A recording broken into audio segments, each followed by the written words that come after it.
Trump era of Republican politics. Right? It's Fulton County officials being threatened. It's the Fulton County sheriff having to investigate that. Then it's the Fulton County sheriff being threatened and the FBI having to investigate that. Then it's the FBI being threatened, FBI officials and FBI agents themselves being threatened, and the FBI having to investigate that. It's the judge in one of the Trump cases being threatened. It's another judge in another one of the Trump cases being threatened. It's the grand jurors in one of the Trump cases being threatened. It's the prosecutor in one Trump case being threatened. It's the prosecutor in another Trump case being threatened. It's a federal prosecutor in the Hunter Biden investigation getting, quote, such a barrage of credible threats that she had to seek security help from the U.S. Marshals Service. It's public health workers being threatened and harassed. It's the head of the CDC getting death threats. The head of the CDC.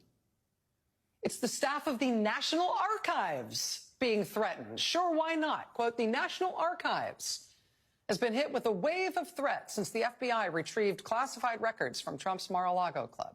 It's the IRS being threatened. Quote, IRS launches safety review after right-wing threats. Republicans in Congress repeating baseless claims long made by extremists, experts say, potentially puts federal workers in danger. It's more than a dozen people now federally criminally charged with making threats to election workers all over the country.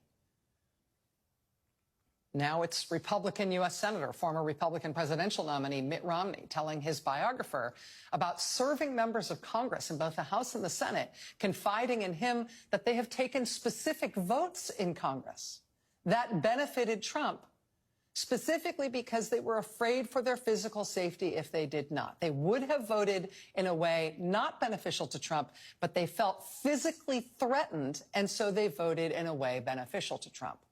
Quote, think of your personal safety. Think of your children. Why put your wife and children at risk?